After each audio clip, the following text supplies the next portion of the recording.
Falling into Madness. Session 84, Bookshelf Beatdowns and the Creation of Aemaris.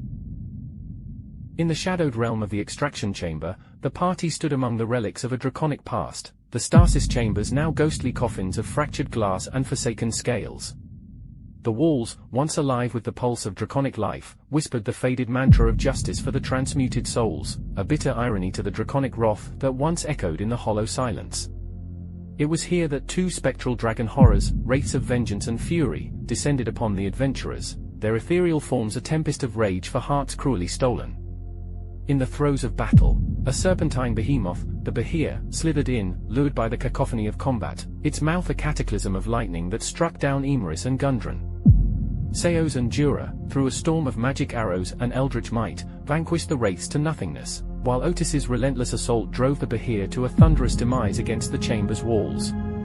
With bated breath, the companions tended to the fallen, their hands steady as they snatched life from the jaws of death. The aftermath revealed treasures amidst the turmoil, a horn that whispered warnings, prayer beads blessed with divine intervention, and a talking doll that murmured a haunting affection. Djura, clutching a bottle of whiskey, found solace in its amber embrace.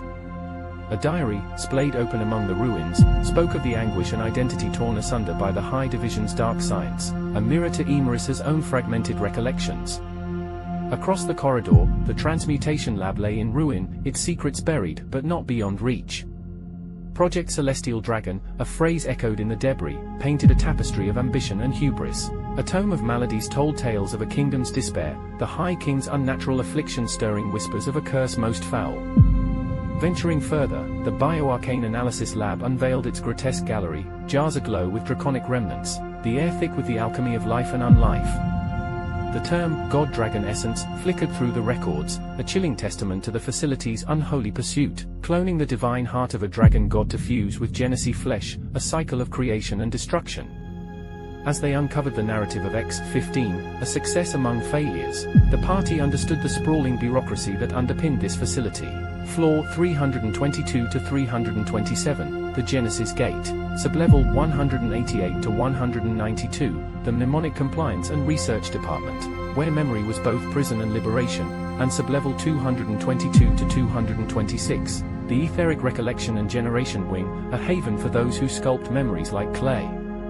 In the implantation ward, the otherworldly glow cast an eerie serenity, the stasis chamber's silent sentinels to the Genesis metamorphosis, their skin etched with runes that spoke of ancient power and a celestial dragon's call to justice, a call answered in the pages of a diary, the intimate chronicle of a Genesee soul reborn in tumult and transformation. Down the winding, shadow-clad corridors of the High Division's research offices lay a scene of scholarly disarray, where the dance of flickering arcane lights cast grotesque silhouettes over desks cluttered with secrets and chalkboards that bore the fragmented knowledge of the celestial dragon experiment.